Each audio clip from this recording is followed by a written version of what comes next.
चलते हैं श्रीमद् भागवत महापुराण।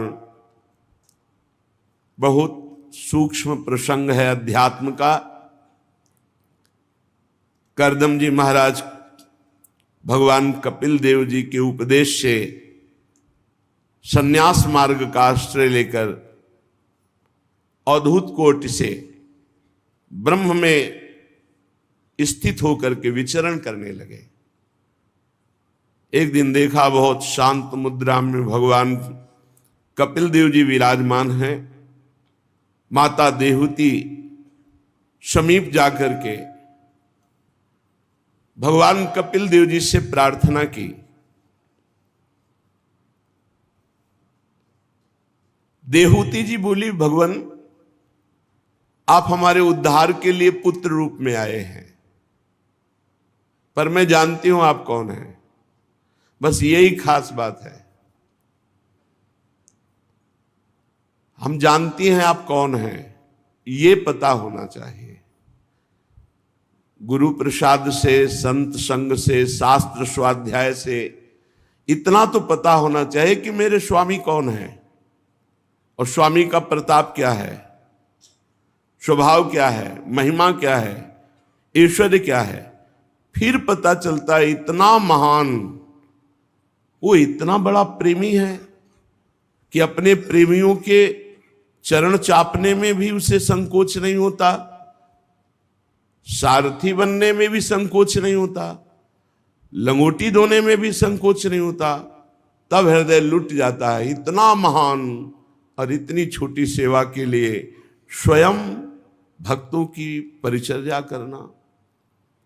हे भूमन, ये दुष्ट इंद्रियां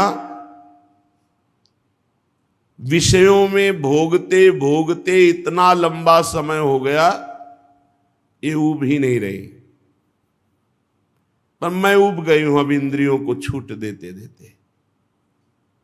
देख लो, भगवान की माताजी बनने का सौभाग्य मिला और महान योगी करदम जी की अर्धांगिनी और महान भगवत स्वरूप मनु जी की पुत्री। और इनको जो वैभव भोग मिला वो देवराज इंद्र के पास भी नहीं है, क्योंकि ये योग शक्ति के द्वारा प्राप्त भोगों को भोगा। कह रहे मैं ऊब गई, पर ये इंद्रियां दुष्ट कभी नहीं ऊबती।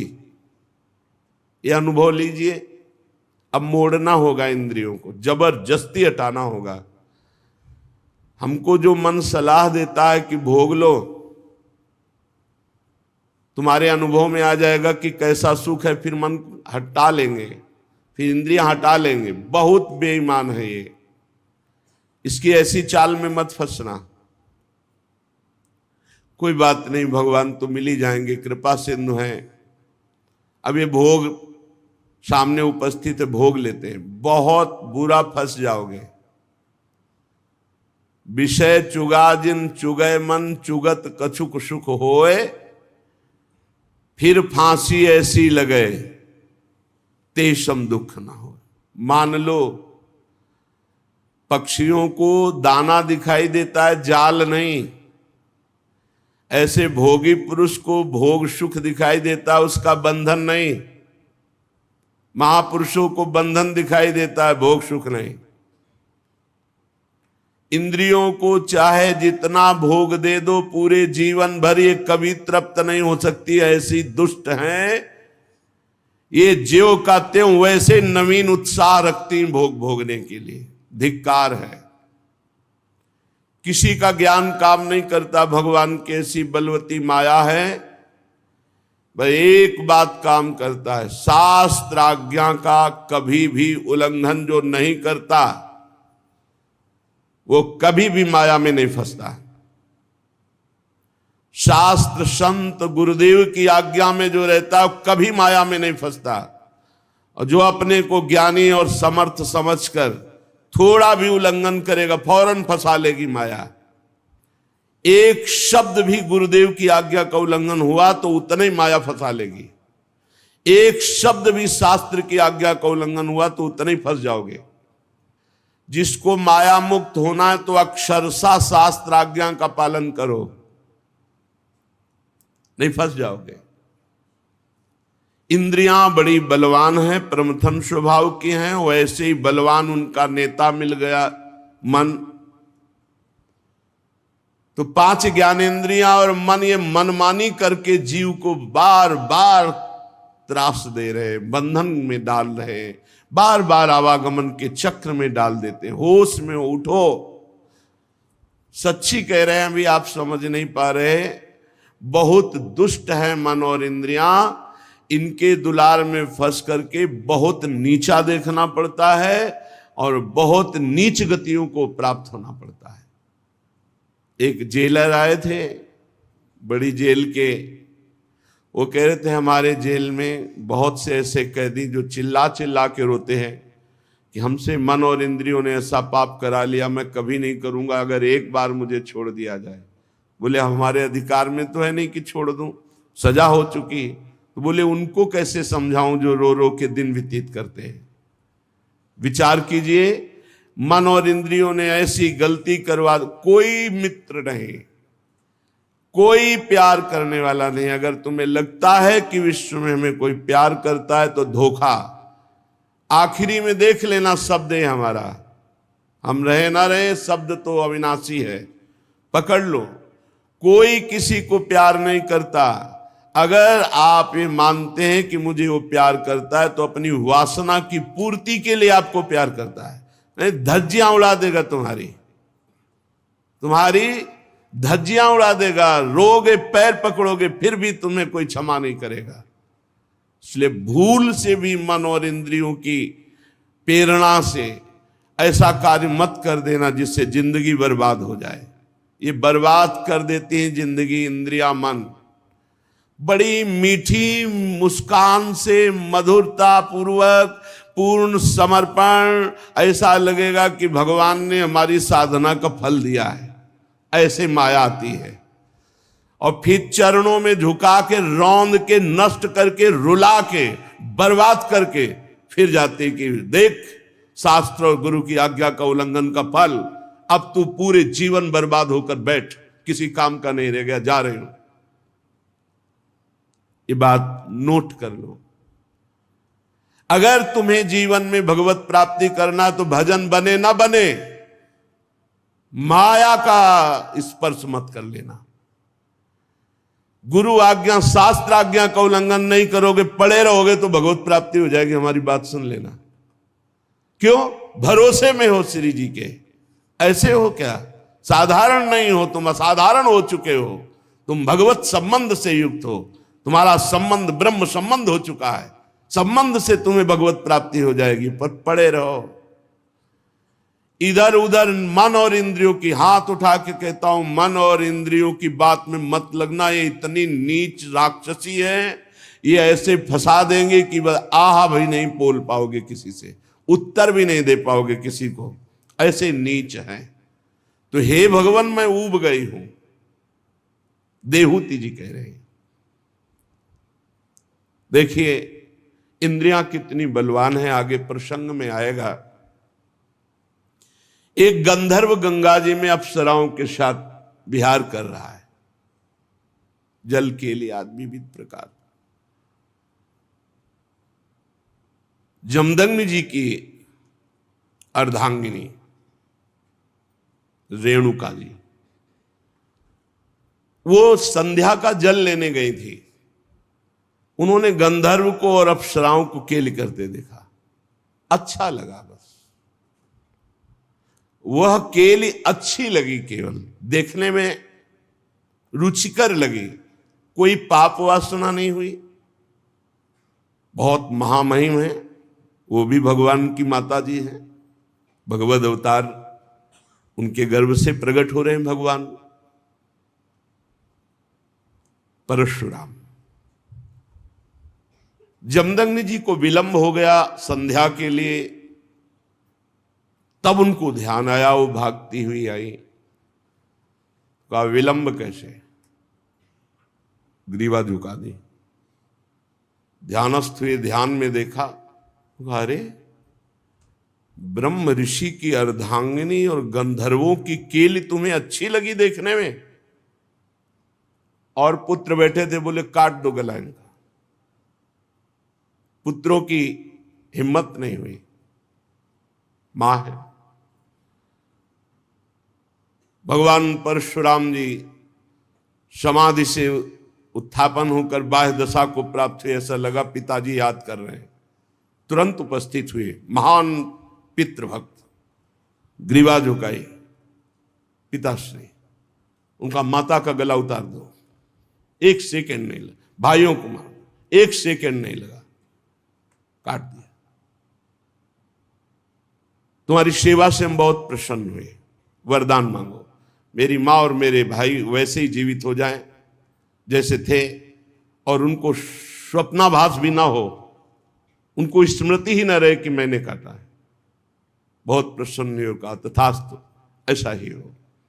हम यहां जो माता देहूती जी भगवान की मां है, कपिल भगवान की, वो जो कह रहे हैं उस बात को समझो। ये दुष्ट इंद्रियां कभी भी विषयों से तृप्त नहीं हो सकती। मैं बहुत ऊब गई हूं, ये बात स्वीकार करना होगा। बहुत ही भयावह ये जगत है, बहुत ही दुष्ट स्वभाव का हमारा मन और इंद्रिया है। अगर हमारा भजन छूटा, शास्त्र और गुरु आज्ञा के विपरीत चले, तो ऐसी जगह फंसा देंगे कि रोते रहोगे, रोते रहोगे, कोई रास्ता नहीं। और फिर ये दुष्ट हमारे ही संग रहेंगे, ये मन इंद्रिया रहेंगे हमारे संग ही, बार बार पश्चाताप करेंगे लेकिन फंसा देंगी। फिर फांसी ऐसी परे तेषम दुख न कोई।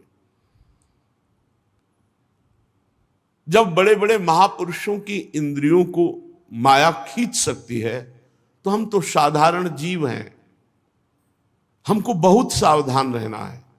ऐसी जलन हृदय में तुम्हारे रात दिन रहेगी और शांत करके तुम्हें नरक भेज देगी।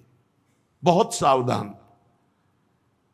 प्रभु ये इंद्रियां मांग रखती रहती हो, मैं इनको पूरा करने में लगती, पूरा जीवन व्यतीत हो गया, मैं अज्ञान अंधकार में पड़ गई हूं। ये अपने लिए नहीं कह रहे, क्योंकि उनका अज्ञान अंधकार क्या, स्वयं ज्ञान के भास्कर भगवान कपिल देव जी पुत्र रूप में आए, वो तो मुक्त ही हैं जिनके गर्भ से भगवान आए। वो हमारे लिए कह रहे, इन इंद्रियों की नई नई मांगे और उनके पूर्ण करने में हमारा पूरा जीवन बर्बाद हो गया। कभी जितेंद्रियता का अभिमान भी न करे। अगर बढ़िया साधन पूरे जीवन से चल रहा है तो अभिमान भी मत करना। संतों से सुना जाता है शास्त्र, इसीलिए कि शास्त्र तो है ही और साथ में उनका अनुभव होता है। इसीलिए प्रथम सुने भागवत भक्त मुख भगवत वाणी। गीता और भागवत सुनने का आदेश भक्त के मुख से कह रहे हैं, क्योंकि स्वयं का अनुभव होता है। भगवान की माया अगर अहंकार कर लिया तो मुंह भरा गिरोगे। डरते रहो और प्रार्थना करते रहो कि हे हरि गुरु, कभी मेरे हृदय में अहंकार ना आवे, कभी वचन से भी ना निकल जाए कि मैं जितेंद्री हूं, मैं प्रतिग्रह रहित हूं, मैं कभी विषय सेवन नहीं, कभी ना निकल जाए, नहीं हाहाकार मच जाएगा जीवन में। ये भी लिख लो, दिमाग में बैठा लो, हाहाकार मच जाएगा, निकलना मुश्किल हो जाएगा, त्राहिमाम बोल पड़ोगे। ऐसी भगवान की प्रचंड माया है। प्रभु मेरी तो जन्म परंपरा समाप्त हो चुकी है। क्यों? क्योंकि आप पुत्र रूप में मुझे प्राप्त हो गए हैं। इस अज्ञान अंधकार से पार लगाने के लिए ज्ञान रूपी नेत्र आप मुझे प्राप्त हो गए। मुझे अपनी अब चिंता नहीं, मेरा तो काम हो गया, आप मिल गए ना। यही तो है, यही तो है पूरे जीवन का लाभ की भगवान मिल जाएं। तस्य त्वं तमसोन्धस्य दुष्पारस्याद्य पारगम सचक्षुर्जन्मनामन्ते लब्धम में तदनुग्रहात्। आपके अनुग्रह से मैं तो पार हो चुकी, क्योंकि अज्ञान अंधकार से पार करने के लिए आप ज्ञान रूपी चक्षु मुझे प्राप्त हो गए पुत्र रूप में। स्वामिन, ये देह बहुत नरक है, बहुत नीच है। यदि भजन और भगवत साधना न बनी तो सबसे बड़ा नरक ये है। ये कष्ट, वो कष्ट, ये चाह, वो चाह, ये नरक। अगर इससे सत्कर्म बना, परोपकार बना, सदाचरण बने, भगवत आराधना बनी तो धन्य है मानव जीवन। और अगर गंदे आचरण, गंदे विचार और गंदगी शरीर तो नरक नहीं और क्या है। इसको महान माने हुए हम बैठे हैं। यदि ये भगवत सन्मुख है, भगवत आचरण हो रहे, परहित हो रहा तो धन्य है। धन्य धन्य धन्य तेई जे इनके उपासी। जो प्रिया प्रीतम के उपासी वही धन्य, जो प्रभु के उपासी वही धन्य मनुष्य जीवन। नहीं तो नरक समझो, नरक। त्राहिमाम शरणागत रक्षक भगवान सबकी बुद्धि को शुद्ध करे, अपनी तरफ आकर्षित करे। नहीं तो प्रचंड माया। मरने जा रहे हैं, वृद्ध हैं, फिर भी वासना का अंत नहीं। क्यों? जीवन में भजन नहीं किया। गंदी से गंदी घृणित बातें दिमाग में, घृणित वही आचरण, घृणित वही विषय। प्रभु ये देह, इसमें जो अहंकार हो गया है कि मैं हूं, बहुत ये दुर्गति कराने वाला है। और ये नष्ट होता केवल भगवान की कृपा से। प्रभु ये जो अहंकार हो गया है कि देह मैं हूं, मैं पुरुष हूं, मैं स्त्री हूं, ये आपकी माया से हुआ है। और केवल आपसे ही दूर होगा। त्वया, आपके द्वारा। यो ग्रहो हम ममेति ते तस्मिन योजितस्त्वया। ये जो हो गया है कि मैं स्त्री हूं, मैं पुरुष हूं, इस शरीर में मैं भाव हो गया है, ये आपकी माया के द्वारा कराया हुआ है। और आपसे ही हटेगा, सिर्फ आपसे हटेगा। मामेव ये प्रपद्यन्ते माया में ताम तरन्ति ते। बहुत आराम से समझना है। हम फंसे हैं, इन्हीं के फंसाए। खुल के बोल रहे हैं। सुन लो प्रभु वृंदावनाधीश्वर, सुनाई दे रहा होगा, माइक से कह रहे हैं आप।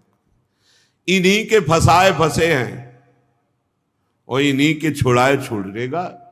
हम चाहे हाथ पैर जितना मार ले। गोस्वामी जी कह रहे मेरे बनाए ना बनेगी कोटि कल्प लो, आपके बनाए बनेगी पल पाव में। बहुत गुरु हैं, बहुत गुरु हैं। इन्हीं को पकड़ो। दूसरे के पास रिंच नहीं है। जिस बोल्ट से बंध गए हो उसकी रिंच ब्रह्मा के पास भी नहीं। रिंच है उन्हीं के पास, खुलोगे उन्हीं से। जिसने बांधा वही छोड़ेगा। किसने बांधा?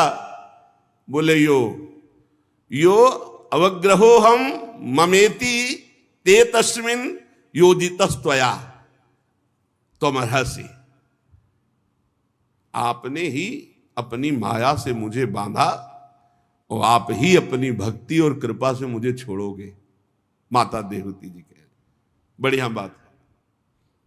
बहुत सुलझ के अगर हम ये सुनेंगे तो बहुत आनंद आ जाएगा। बंधे हम कहां हैं? आपकी माया से। मम माया दुरत्या, आप भी कह रहे हैं। खोलेगा कौन? तो देवहूति जी कह रहे त्वया, आप ही खोलोगे।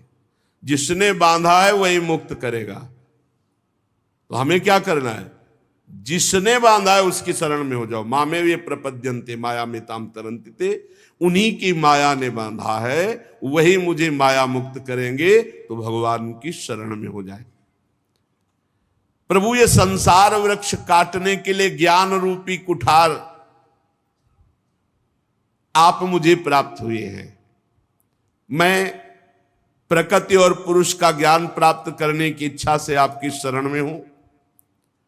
आप भागवत धर्म जानने वालों में सबसे श्रेष्ठ हैं। मैं आपको प्रणाम करती हूं। श्री मैत्रेय जी विदुर जी से कह रहे हैं कि इस प्रकार जब माता देवहूति ने अपनी अभिलाषा प्रकट की जो लोगों को परम पावन करने वाले मोक्ष मार्ग में अनुराग उत्पन्न करती है। भगवान कपिल देव जी ने बड़ी प्रशंसा की, प्रश्न की और मृद मुस्कान से युक्त होकर बोले, माता जी यह मेरा निश्चय है, चिंता शोक भय दुख विषाद जन्म मृत्यु, इससे मुक्त होने का एकमात्र उपाय अध्यात्म मार्ग है, दूसरा नहीं है। माता जी ये मेरा निश्चित मत है, आनंदित होने के लिए, परम सुखी होने के लिए, चिंता भय शोक जन्म मृत्यु मिटाने के लिए एकमात्र अध्यात्म मार्ग है, अध्यात्म मार्ग। इसी में आत्यंतिक सुख है। आत्यंतिक सुख कहते हैं जहां बिल्कुल दुख नहीं है, जहां ये लौकिक न दुख है न सुख है, अखंड आनंद। हे मां, सब अंगों से संपन्न उस योग का मैंने पहले नारद आदि ऋषियों के सामने वर्णन किया। अब आपने इच्छा प्रकट की है तो मैं आपको सुना रहा हूं। चेतः खलवश्य बंधाय मुक्तये चात्मनो मतम गुणेषु सक्तं बंधाय रतम वा पुंस्य मुक्तये। माता जी, जीव के बंधन का कारण क्या है? मन। और मोक्ष का कारण क्या है? यही मन। बहुत ध्यान देने योग्य बात है। हमारे बंधन और मोक्ष का कारण क्या है? मन। तो दोनों बंधन और मोक्ष का कारण मन है, तो हम कैसे जाने कि कौन सा मन बंधन का कारण है, कौन सा मन मोक्ष का कारण है?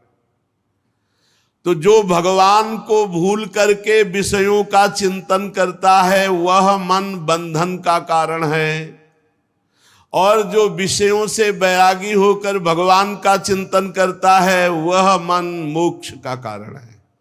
खुली बात। जिसका मन भगवान का चिंतन करता है वो मुक्त है। जो भगवान से विमुख होकर संसार का चिंतन करता है वो बंधा हुआ मन है। माता जी, अहम ममाभिमानोत्थैः काम लोभादिभिर्मलैः वीतम यदा मनः शुद्ध मदुःख मसुखम समम तदा पुरुष आत्मानं केवलम प्रकृते परम निरंतरम स्वयं ज्योतिर्मानमखंडितम।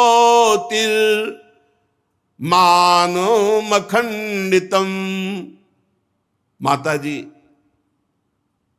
ये जो मैं और ये मेरा, यही परमात्मा को ढकने वाला है। मैं और मेरा, जब तक ये मैं मेरा अर्पित नहीं होगा प्रभु में, तब तक काम नहीं बनेगा। मैं और मैं मेरेपन में कितने बड़े दोष हैं? बोले काम, क्रोध, लोभ, अहंकार, ईर्ष्या, द्वेष, बहुत दोष ही दोष। किसमें? मैं और मेरे में। मैं स्त्री में, पुरुष में, विद्वान में, धनवान में, कुलवान, और ये मेरा, ये मेरा, ये मेरा। जब मन प्रभु में लग जाता है, निरंतर चिंतन, तो ये मैं मेरापन भूलने लगते हैं, विस्मरण होने लगता है। और जहां मैं मेरापन छूटा कि सारे विकार नष्ट हुए और वो स्वयं मुक्तता का अनुभव करने लगता है। वो सुख दुख से छूटकर सम अवस्था को प्राप्त हो जाता है। निरंतरम स्वयं ज्योति रणिमान मखंडितम, तेजोमय अपने स्वरूप का अपने आप से उसको अनुभव होता है, अपने आप से अपने, किसका? जिसका मन निरंतर भगवान के चिंतन में लगा है। ज्ञान वैराग्य युक्तेन भक्ति युक्तेन चात्मना परिपश्यत्युदासीनम प्रकृतिम च हतौजसम। हे माता जी, जब कोई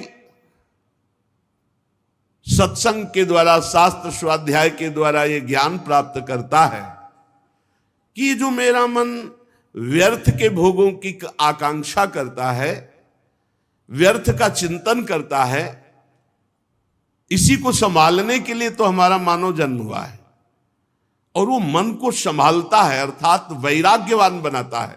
शास्त्र ज्ञान से वैराग्य, और वैराग्य से फिर ज्ञान। जो ज्ञान अभी हुआ ये ब्रह्मबोध हुआ, या भक्ति युक्तेन चात्मना, दो बातें बताई। या तो शास्त्र ज्ञान प्राप्त हुआ, फिर भोगों से वैराग्य, और फिर स्वरूप बोध तो मुक्त हो गया, या सीधे तन मन प्राण सर्वस्व भगवान को समर्पित करके और भगवान का भजन करता हुआ। ये दोनों को यही अनुभव होता है कि ये माया शक्तिहीन है। जो भजनानंदी है उसके आगे कोई माया का पावर नहीं। जो बोध संपन्न महापुरुष, वहां माया है ही नहीं। लेकिन हम लोग जो बीच वाले हैं, न ज्यादा ज्ञानी और न ज्यादा ज्ञानी हैं, इन्हीं को थप्पड़ लग रहे हैं माया के।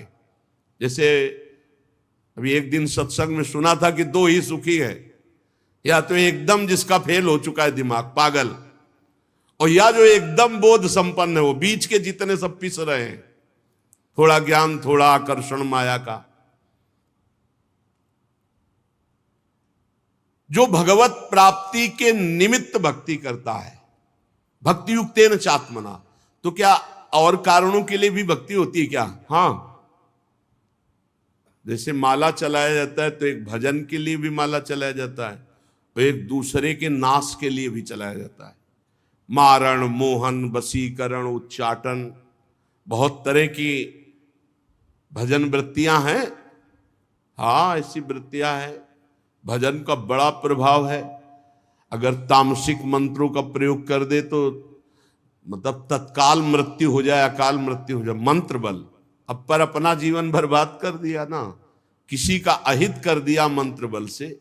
जैसे यज्ञ होती भगवान नारायण की प्रसन्नता के लिए, लेकिन अविचार भी तो यज्ञ का होता है, दूसरों के नाश के लिए। जैसे सुदक्षिण कर रहा था काशी में बैठा हुआ द्वारिकाधीश के लिए, बहुत ऐसे हैं।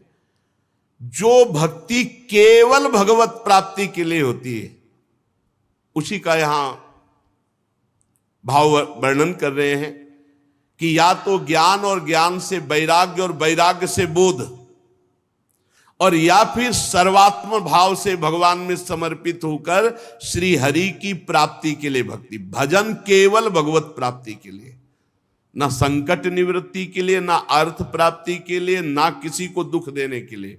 ये बड़े बड़े साधकों में चूक हो जाती कि अपने भजन का प्रयोग दूसरे के अनिष्ट करने में कर देते। जैसे हमारे मन के प्रतिकूल आप चले तो जबान से तो नहीं बोले, बहुत संभाल लिए, शरीर से भी आपको पीड़ा नहीं पहुंचाई, लेकिन भजन करते हो मन से सोच, हो गया प्रयोग, हो गया, क्योंकि पावर है, भजन है। वो भजन जाकर के उसे नष्ट करेगा, उसको पीड़ा पहुंचाएगा, उसको बाधा पहुंचा देगा, क्योंकि भजन बल है। क्या भजन बल का प्रयोग जो आपने किया तो उससे वो सुधर जाएगा क्या? उसको दंड भले दे दिया तुमने, लेकिन तुम्हारा पतन हो गया ना। अब आगे भजन में रुचि होगी, और भजन का दुरुपयोग किया इसलिए इस कर्म का फल तुम्हें मिलेगा। भजन का दुरुपयोग किया, इस कर्म का फल तुम्हें मिलेगा। अशांति, बंधन, बहुत संभल कर। इसलिए मन से भी किसी का मंगल न चाहे। प्रभु चाहे कृपा करे, चाहे शासन करे हमारे ऊपर या आपके ऊपर, हमारा अधिकार नहीं, हम दास हैं। हमारा अधिकार आप पर कृपा करना नहीं और दंड देना नहीं।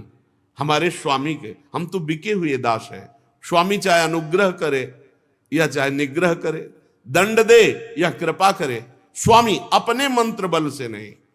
इसीलिए आप देखो ब्रजमंडल के जितने सिद्ध महापुरुष मिलेंगे सब बड़े दैन्य मिलेंगे।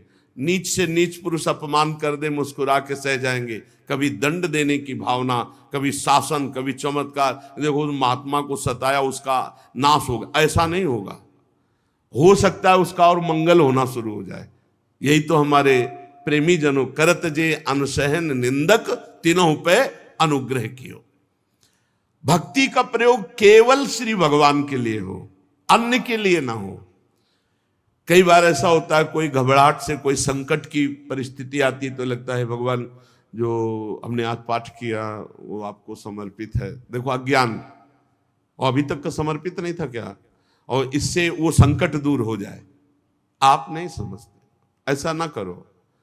हम आपके हैं, बस इसके ब्याज में सब संकट निवृत्ति होगी, इसी के ब्याज में आपकी व्यवस्था होगी, मूल तो भगवत प्राप्ति होगी। ये बात समझिए आप।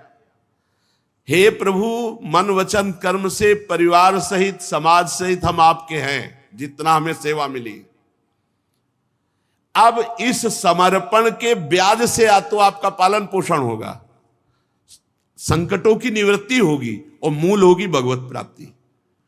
और अगर आप ये छोटे मोटे साधनों को लक्ष्य करके बोलेंगे कि आज चतुरासी जी का पाठ किया, वो आपको समर्पित करते हैं, अमुक कार्य हो जाए, तो कार्य की तुलना के अनुसार जब आपका जप पाठ होगा तो हो तो जाएगा, पर वो भगवत प्राप्ति वाली बात नहीं रह गई।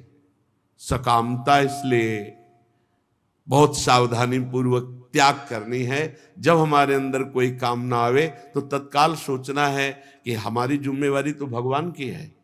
योगक्षेमम वहाम्यम, तो मेरा साधन कहाँ हुआ? ये जो साधन है तो प्रभु के लिए, मैं तो बिका हुआ दास हूं, मेरा तो कुछ नहीं, मेरे तो सिर्फ प्रभु है। बढ़िया उत्तम भक्ति जागृत हो जाएगी। पर हमें लगता है कि कहीं ना कहीं हमसे ऐसी चूक होती रहती है। अनुग्रह और निग्रह ये दोनों भक्त के अंदर नहीं होते। कृपा करना या दंड देना ये नहीं होता, ये स्वामी के ऊपर होता है। वो स्वामी की तरफ देखता है। चाहे हमें कृपा करो दंड दो, या जो हमारे साथ प्रतिकूल व्यवहार कर रहा है उस पर कृपा करो या दंड दो, स्वामी के ऊपर की बात। हम तो बिके हुए दास हैं। ऐसे भक्ति बढ़ती है। अगर अपने स्वयं निर्णय करने लगे, अनुग्रह और निग्रह, कृपा और दंड देने लगे, तो दासत्व भाव नहीं रहा, आपकी भक्ति में फर्क पड़ गया। और ज्ञानी तो ऐसा कर ही नहीं सकता, क्योंकि उस सबको अपनी आत्मा मानता है। तो वो कैसे किसी पर कृपा या दंड का? करुणा और मैत्री ये नहीं, कृपा और दंड देना ये ज्ञानी में नहीं, क्योंकि द्वैत है ही नहीं। और भक्त में इसलिए नहीं कि वो बिका हुआ है भगवान के, दोनों में ये बात नहीं होती। तब उसके सामने मंगलमय मार्ग प्रकाशित होता है भगवत प्राप्ति का। विवेकी जन बहुत ध्यान देने, बहुत अमृतमय प्रसंग है। विवेकी जन, महापुरुष जन कहते हैं कि संग या आसक्ति यही दुर्गति प्रदान करती है। संग या आसक्ति ये आत्मा का अच्छेद्य बंधन है। बहुत सूक्ष्म विषय है, साधारण लोग साधारण भाव में ना ले जाएं। पूरा जीवन जब व्यतीत होता है वैराग्य से, फिर कोई थोड़ा भी प्यार करता है तो चिंगारी की तरह कहीं ना कहीं कुछ बकाया रहता है। लगता है मेरा कोई है। बस समझ लीजिए कि ये वो है जो पूरे जीवन के परिणाम में गुणा लगा देने वाला है। बहुत समझ लेना, अगर समझ पाओ ना समझ पाओ तो भगवान कृपा करेंगे, आगे समझा देंगे।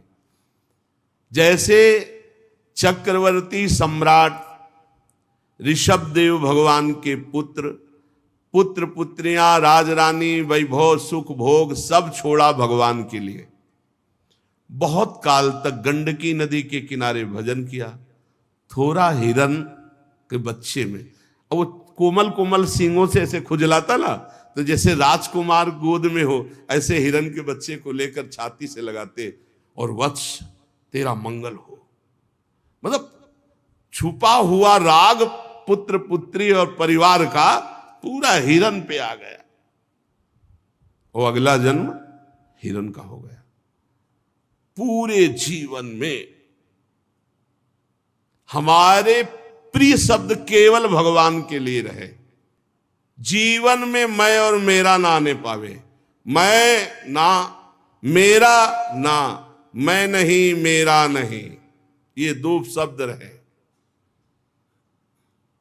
बहुत कठिन है। मैं नहीं और मेरा नहीं, ये बस आराम से समझना है, यही हमारा बंधन है। लेकिन यही जब संग या आसक्ति संत महापुरुषों के प्रति हो जाती तो मोक्ष का खुला द्वार हो जाता है। आसक्ति संत महापुरुषों से, मेरे प्राण, मेरे जीवन धन, मेरे सर्वस्व। जैसे एक कामी पुरुष कामिनी में आसक्त, ऐसे गुरुदेव में आसक्त, ऐसे संत में आसक्त। यहां भगवान कपिल देव जी कह रहे हैं, प्रसंग मजरम पास्मात्मनः कवयो विदुः शैव साधु सुकृतो मोक्ष द्वारम अपावृतम। ये संग या आसक्ति यही बंधन का कारण है। और यही संग या आसक्ति जब संत महात्मा से हो जाती है तो मोक्ष का खुला हुआ द्वार। लेकिन हमने देखा संत से आसक्ति नहीं होती, संत से अपनी वासना पूर्ति की आसक्ति होती है। संत से आसक्ति यहां जो कही जा रही उसको ऐसा ना मान लिया जाए जैसे कि भाई संत से प्यार कर रहे हो या संत से सुख लेने की वृत्ति से प्यार कर रहे हो। वैभव, आशीर्वाद, वासना की पूर्ति, संत से प्यार मतलब उनकी आज्ञा पर चलना, मतलब उनके हुक्म पे प्राण त्याग देना, बहुत बड़ी बात है।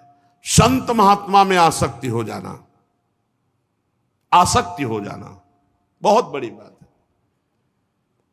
कभी भी किसी भी शरीर विपरीत आकर्षण पर एकांत में संभाषण, मिलना जुलना, बातचीत बिल्कुल नहीं।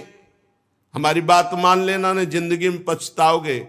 संतों से उनके अनुभव सुने जाते हैं। यह आसक्ति केवल संत महापुरुषों से। अब बहुत बड़ी बात कह दी कपिल भगवान ने कि सीधा मोक्ष द्वार है, अगर संतों से आसक्ति हो गई तो मुक्त हो गए। अब वो संत कैसे हो जिनसे आसक्ति भगवत प्राप्ति करा देगी, तो आगे वर्णन कर रहे हैं। तितिक्षवः कारुणिकाः सुहृदः सर्वदेहिनां अजात शत्रवः शान्ताः साधवः साधु भूषणाः मयि अनन्येन भावेन भक्तिं कुर्वन्ति ये दृढ़ां मत्कृते त्यक्त कर्माणस् त्यक्त स्वजन बांधवाः मदाश्रयाः कथामृष्टाः शृण्वन्ति कथयन्ति च तपन्ति विविधास्तापा नैतान् मदगत चेतसः त एते साधवः साध्वी सर्वसंग विवर्जिताः संगस्ते स्वथ ते प्रार्थ्यः संग दोष हराहिते शतां प्रसंगान् मम वीर्य संविदो भवन्ति हृत्कर्ण रसायनाः कथाः तज्जोषणादास्वपवर्गवर्त्मनि श्रद्धा रतिर्भक्ति रनुक्रमिष्यति। पहला लक्षण जो सहनशील हैं साधवा। कैसे? बोले तितिक्षवा, जो बहुत सहनशील है। संत की पहचान जिनकी आसक्ति मात्र से भगवत प्राप्ति हो जाएगी, जो सहनशील है। कई संतों को देखा, उस दिन तो बार बार प्रणाम मन कर रहा था। संत थे तो अरुण भगवा वस्त्र धारण के सब्जी मंडी में सब्जी मांग रहे थे, तो एक आदमी रजोगुणी वेश पैंट शर्ट से थप्पड़ मारा सामने से उनके गाल में। वो 60-65 वर्ष के दो महात्मा एक साथ, झोली टांगी हुई थी, सब्जी मौन ऐसे झोली ऐसे फैला दी, कोई एक परवल डाल दिया, कोई एक आलू डाल दी, कोई ऐसे हाथ जोड़ दिए। अलग अलग भाव के लोग थे। वो उतरा गाड़ी से, कुछ नहीं बोले तो उसको और जिद चढ़ गई, लात मारा उसने सामने से पीछे से दोनों महात्माओं के, लेकिन उन्होंने मुड़कर नहीं देखा। हम बार बार उनकी इस वृत्ति को देख के हृदय शीतल होता, प्रणाम करते रहे कि आप जैसे महात्माओं से ये जगत पावन होता है। ये गुप्त रूप से विचरण करने वाले अवधूत शिरोमणियों, आपके चरणों से तीर्थी कुर्वन्ति तीर्थानि। आप जैसे महात्मा जब तीर्थों का स्पर्श करते हैं तो उनमें तीर्थत्व आ जाता है। सबसे पहली पहचान साधु की तितिक्षवा, सहनशील।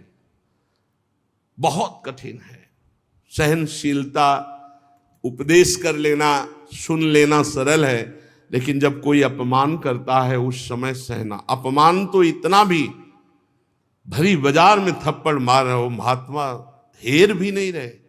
क्या स्थिति है। मतलब एक बार तो बनता है ना कि 1-2 लात थप्पड़ के बाद देखना कि ये भाई क्या है, क्या है, देव या ना देव, मतलब आप मार क्यों रहे हो।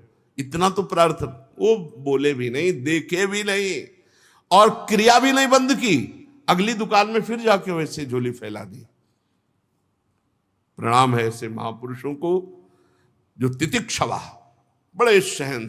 प्रकृति सर्दी गर्मी बरसाते और मनुष्य के द्वारा दी हुई प्रतिकूलता। दूसरा कारुणिकाहा, बड़े दयालु स्वभाव के। इसी का दुरुपयोग होता है। कभी कभी संतों की दया का दुरुपयोग लोग करते हैं। इसीलिए उड़िया बाबा ने कहा है, दया बिना साधु कसाई, और दया करी तो आफत आई। पक्का, एक बार करें सैकड़ों बार का अनुभव है। अब दया न करे तो साधु कैसा। श्री चैतन्य महाप्रभु ने श्री सनातन जी को जो उपदेश किया, उसमें कहा, जीवे दया नामे रुचि वैष्णव सेवा। इसके अलावा और कोई उच्च कोटि का साधन नहीं। वैष्णव सेवा हो और जीवों पर दया हो और खूब नाम जप हो रहा, इससे बड़ा कोई साधन है ही नहीं। पक्का पक्का। दया बिना साधु कसाई, दया नहीं तो साधुओं कसाई क्या। और दया करी तो आफत आई। बहुत बचा के दया का खेल खेलना है। दया के खेल में ही जन्म के जन्म व्यतीत हो गए। जन्म के जन्म यही दया, और दया नहीं तो साधु कैसा। कारुणिकाहा, दया तो करनी है पर दया संभाल के करनी है। जैसे पानी में डूबे हुए आदमी को निकालने के लिए भावावेश में कूद मत जाना, नहीं तो कई मर गए। एक परिकर में 8 नौजवान स्नान कर रहे थे और एक का पैर फिसला, तो बचाने के लिए क्रम बाई क्रम 8 कूदे। वो 8 को एक जैसे 2 डूब रहे, तीसरा उनको बचाने, वो चौथा तो 8 मंडली सहित डूब गए, क्योंकि एक दूसरे श्वास लेने के लिए दबाते हुए 8 क्रम बाई क्रम वहीं। निकालने वाला इतना प्रवीण होना चाहिए कि सहारा दिया जाता है। नाम वाणी लीला धाम, इसका सहारा दिया जाता है और दूर रहा जाता है। पर दूर रह करके वो सहारा पकड़ नहीं पाता है, तो लगता है थोड़ा जैसे जमीन पे गिरा हुआ हो तो उसे वैसे ही झुक के गिर के उठाया जाता है। तो गिरने वाला ये ना समझे कि ये गिरा है, नहीं, वो तुम्हारे उठाने के लिए झुका है। लेकिन भ्रम ये हो जाता है कि ये मेरी क्वालिटी का है क्योंकि गिरा है। बस वही चूक हो जाती है। साधु को साधु ना समझ करके अपने समान समझ लिया जाता है तो उनकी दया का दुरुपयोग होता है। कारुणिकाहा, दया तो करनी पर बहुत संभाल के करनी है। ये जीवन भर ध्यान रखो, तुम्हारी भाव में कभी मृदुता ना आने पावे।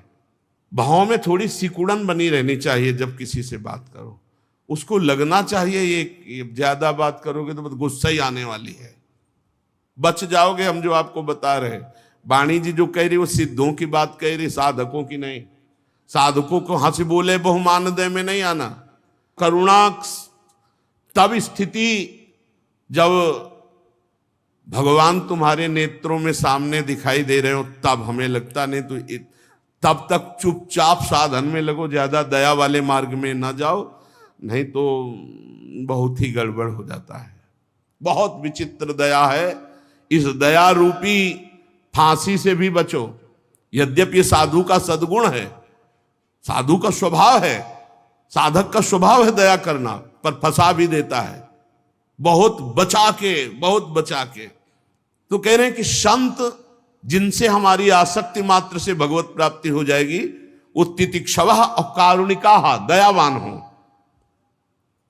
सुहृदा सर्वदेहिनाम, उनका किसी से अपना परायापन नहीं होता, सबके प्रति प्यार होता है। पर जो जितना समर्पित होता है वो उसी प्यार को समझ पाता है। जैसे भगवान कह रहे हैं सब मम प्रिय, सब मम उपजाए, सब मेरे प्रिय, सब मेरे उपजाए हुए, सब पर मोर बराबर दया। पर जो भगवान का भजन करते हैं, आश्रित है, वही उनकी कृपा और दया को समझ पाते हैं। ऐसे ही भगवान के जो प्रेमी संत जन होते हैं अहेतुकी दयालु होते हैं, पर जो उनकी आज्ञा का पालन करता है, उनके अनुसार चलता है, वही उनकी कृपा और दया का भाजन बनता है। अजात शत्रवः, भगवत प्रेमी महात्माओं का कोई शत्रु नहीं होता। एक बार ढूंढी घाट है, वहां के महाराज जी श्री स्वामी आत्मा प्रकाश जी महाराज, हनुमान जी का ऐसा वैभव है, मतलब विशाल हनुमान जी और विशाल मुकुट, विशाल छत्र और सब स्वर्ण की। तो वहां के आसपास के गांव के ही 5-7 लोग रात्रि में अजात शत्रवा की बात बता रहे, चोरी करने आए। तो हनुमान जी के मंदिर को पीछे से काट लिया, और वो जो स्वर्ण के छत्र और ये सब उठा लिए। अब उठा तो लिए, पर किसी की चाल नहीं, चल नहीं सकता कोई। अब न रख सकते हो ना कुछ। सिद्ध महापुरुष सिद्ध हनुमान जी वैसे लिए खड़े रहे। रात्रि के 2 बजे गंगा स्नान करने श्री स्वामी आत्मा प्रकाश जी, वहां किसी का प्रवेश नहीं। तो एक बार गंगा जी की प्रणाम करके फिर हनुमान जी तो देखा उधर कुछ, तो शंका हुई, वहां वैसे गए, लगोटी लगाए, देखा, अरे भाई छोड़ दे, सब छोड़ दे, भाग जा, हनुमान जी का अपराध बन। उन लोगों ने बहुत पीटा, स्वामी जी को बहुत पीटा, मतलब वो अपनी जान में मार ही डाले से। स्वामी जी जो गए सो सब रख दिए, और स्वामी जी को पीटा। अब जब सुबह हुआ, जो नित्य सेवा, वो जब देखा ऐसा सब बड़े बड़े अधिकारी कानपुर के, स्वामी जी आप बता भर दीजिए, थोड़ा सा बता दीजिए। और स्वामी जी को पूरा पता था। स्वामी जी ने कहा हमें कोई पता नहीं, किसने मुझे मारा है, सब कर्मों का भोग है, शरीर का कोई कर्म होगा उसी, बहुत। और कृष्ण शरीर तपस्वी। अजात शत्रवः, भगवान के प्रेमी जन, भगवान के संत जन कभी किसी को अपना शत्रु नहीं मानते कि वो तप बल के द्वारा या किसी समाज बल के द्वारा या पदाधिकारी बल के द्वारा उसको दंड दिलवा दे। जिनका शत्रु हुआ ही नहीं सृष्टि में, उसे अजात शत्रु कहते हैं। अपने यहां सेवकवाणी में लिखा है, हरिवंश नाम लीन जे अजात शत्रु ते सदा। जो नाम में निरंतर लीन है उनके हृदय में शत्रुता रहती ही नहीं। पूरे विश्व में उनका कोई दुश्मन नहीं होता, भले उनसे कोई दुश्मनी माने, नहीं होता। अजात शत्रवः। और शांताः, सबसे पहला भाव है अपने यहां शांत भाव, शांत दास्य सख्य वात्सल्य गोपी भाव सहचरी भाव, शांत भाव। शांत वही है जो हर स्थिति में शांत रहे। द्वंद्वों में समता ही शांति है। सेवक जी महाराज सेवक वाणी में, शत्रु मित्र सम जानी, मान मान अपमान सम, दुख सुख लाभ न हानि, यह है शांत भाव।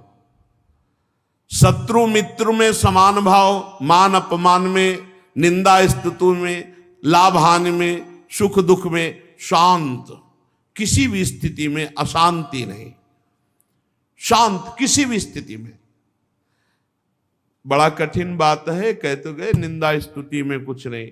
सामने से जब कोई गाली देता है ना और निंदा करता है ना, फिर हृदय में बिल्कुल कुछ नहीं होना चाहिए।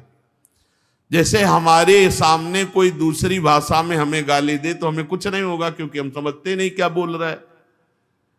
जब हमारी भाषा में हमको गाली दे और हम समझते हुए भी हमारे हृदय में कोई परिवर्तन न हो, कोई क्षोभ न हो, कोई स्थिति न भी, बड़ा कठिन बात है। ये तभी हो सकता है जब भगवान की कृपा प्रसाद से द्वैत भाव मिट गया है, सब में ब्रह्म भाव भगवत भाव, तभी शांत भाव की स्थिति होती है। तो भगवान के जो प्रेमी संत जन वो शांता, और कह रहे कि साधवा साधुभूषणा, साधु का एक स्वभाव होता है जो बहुत सरल होता, छल कपट नहीं होता। पर छल कपटी लोग उनके स्वभाव को कपट ही समझेंगे। उनका सरल स्वभाव, न मन कुटिलाई, कुटिलता नहीं होती, सरल स्वभाव होता है। साधवा साधुभूषणा, सरल स्वभाव और दूसरों का सम्मान करना, यह संतों में स्वाभाविक स्थिति होती है। सहनशील, दयालु, समस्त देहधारियों के अकारण हितैषी, किसी के प्रति शत्रुभाव न रहना, शांत स्वभाव, सरल स्वभाव, दूसरों का सम्मान देने का स्वभाव। और खास बात, मयि अनन्य भावेन भक्तिम कुर्वन्ति ये दृणाम, जो मेरे में अनन्य होते हैं, स्वप्न में भी किसी और की आशा नहीं, एकमात्र प्रभु की। प्रभु से एक प्रार्थना किया जाए नित्य तो बहुत जल्दी लाभ मिलेगा।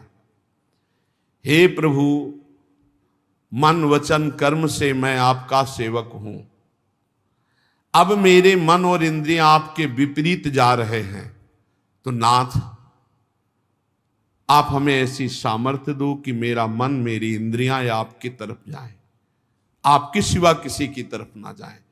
प्रभु शरणागत रक्षक हो, आप हमारी रक्षा करो। हमारी इंद्रियां, हमारे मन गलत मार्ग में जा रहे हैं। नाथ कहीं अविश्वास ना पैदा हो जाए, इनके द्वारा रचे हुए षड्यंत्र में कहीं मैं फंस न जाऊं। प्रभु कृपा करो। रोज 1-2 मिनट तो प्रार्थना करनी ही चाहिए।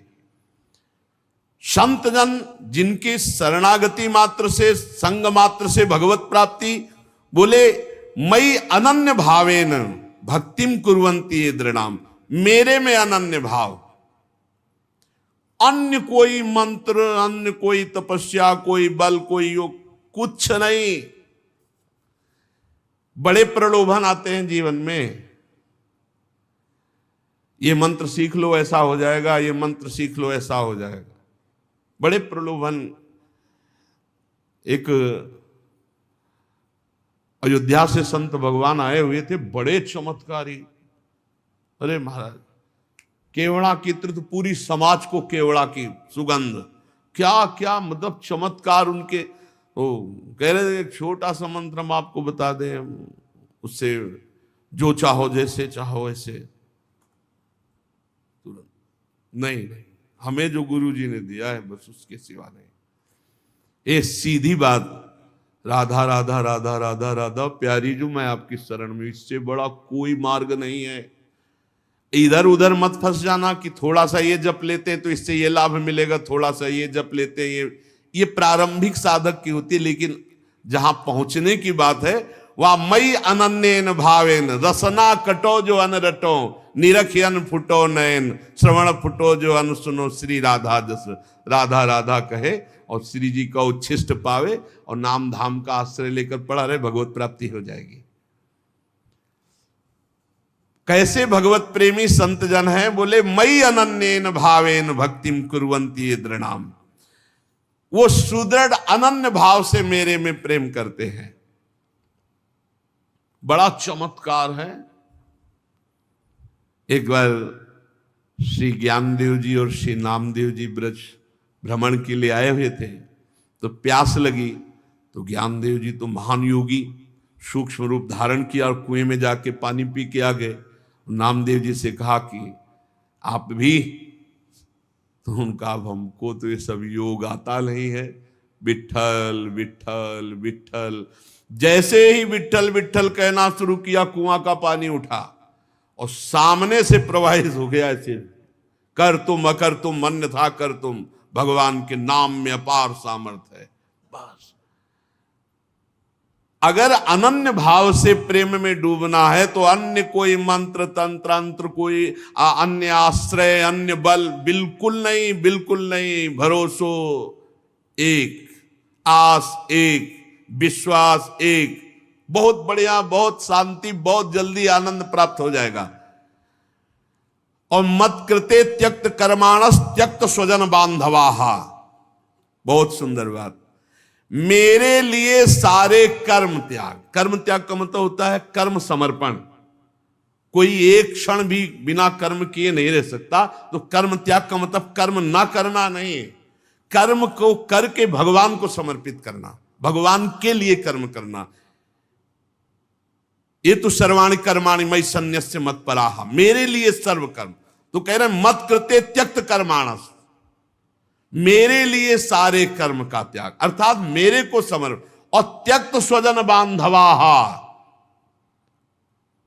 अपने पारिवारिक जनों से बिल्कुल राग रहित होना। सबकी ममता ताग बटोरी, मम पद मनहि बांध बर डोरी। जो अपने सगे संबंधी, रिश्ते नाते, परिवार मेरे लिए त्याग कर देते हैं, पक्की बात। ये संत संग से पता नहीं चलता, धीरे धीरे ऊंचाई बढ़ जाती है।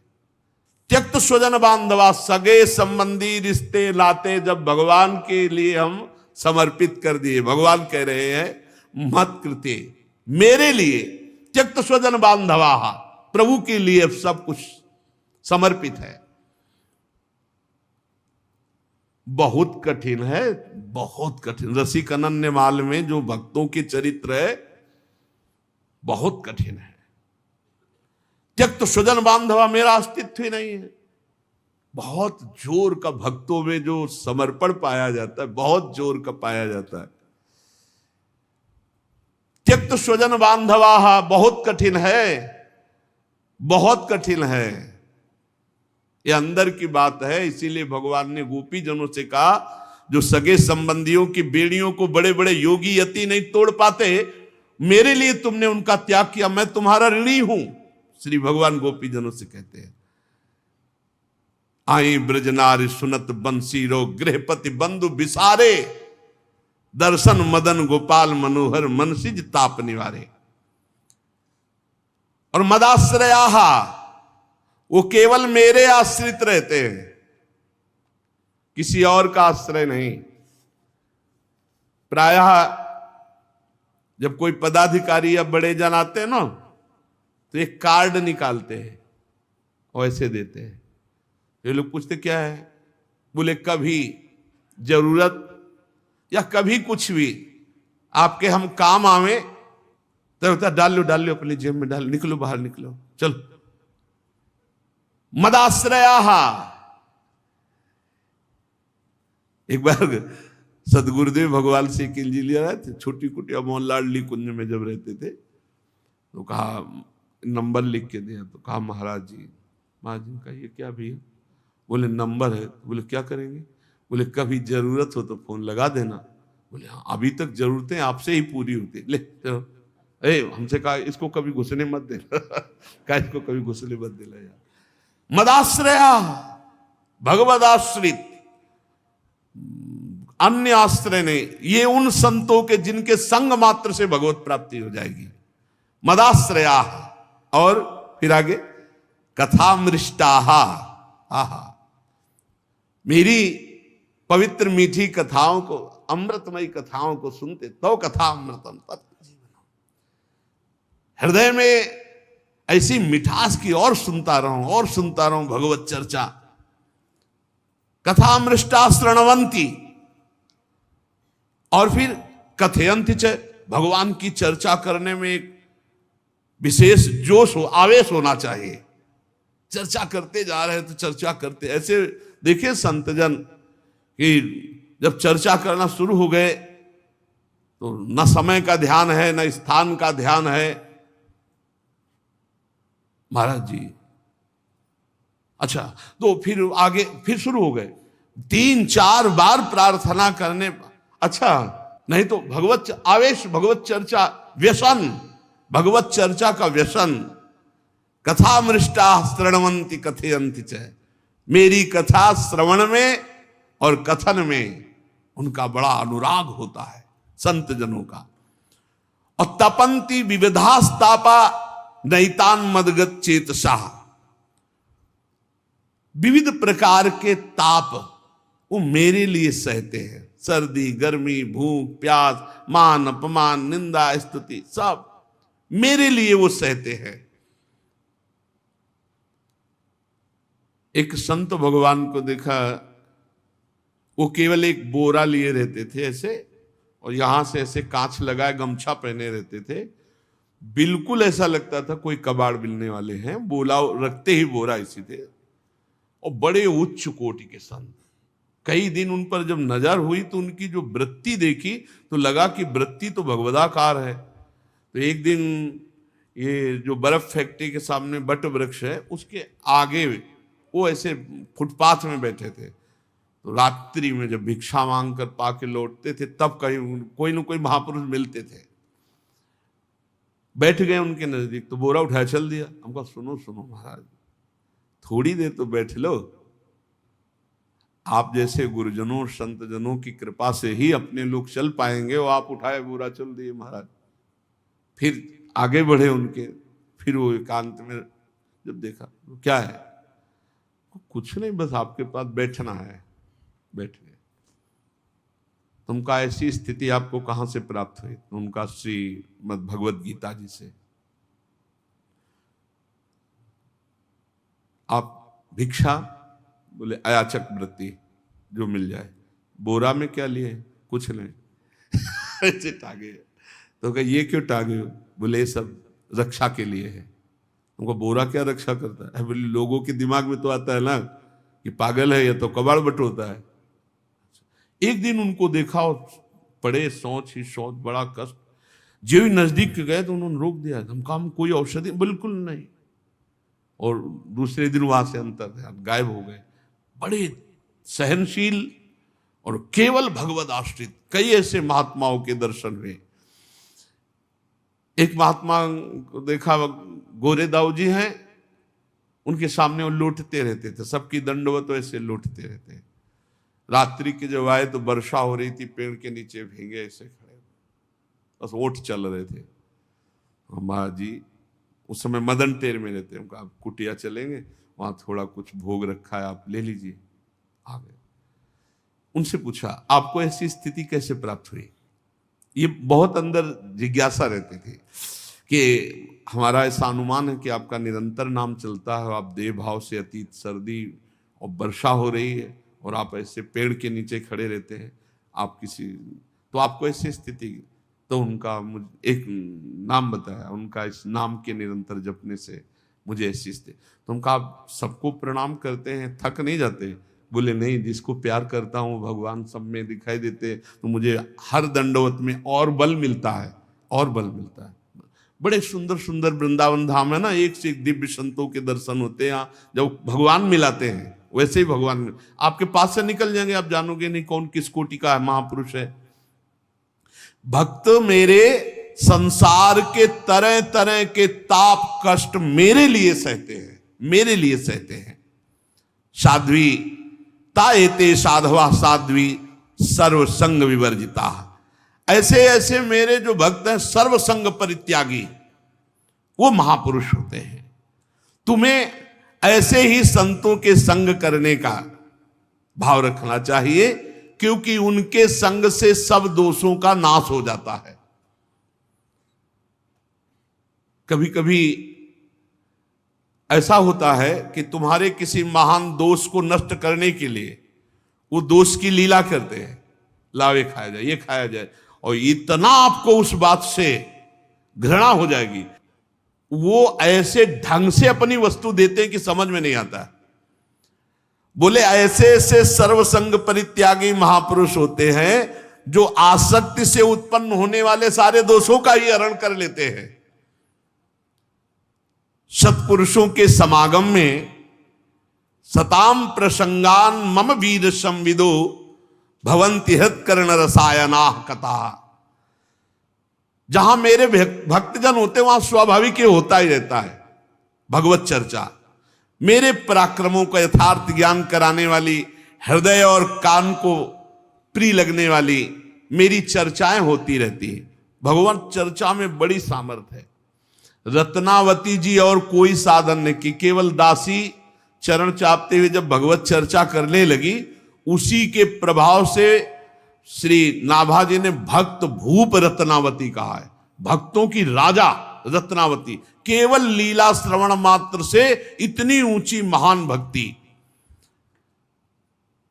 जो मेरी लीला कथाओं को सुनते रहते हैं, उन्हें मोक्ष मार्ग में श्रद्धा, मेरे में प्रेम और मेरी भक्ति का उनके हृदय में विकास, जो मेरी सृष्टि आदि लीलाओं का चिंतन करने से लौकिक पारलौकिक सुखों में वैराग्य हो जाता है। जब ये सोचे कि सबको मरना है और प्रलय होगी, सब नाश ही होना है, तो लगता है जल्दी करो भगवत प्राप्ति कर लो। और जब ये बात भूल जाते हैं मरना, तो लगता है ये भी भोग भोग लो, ये भी भोग भोग लो।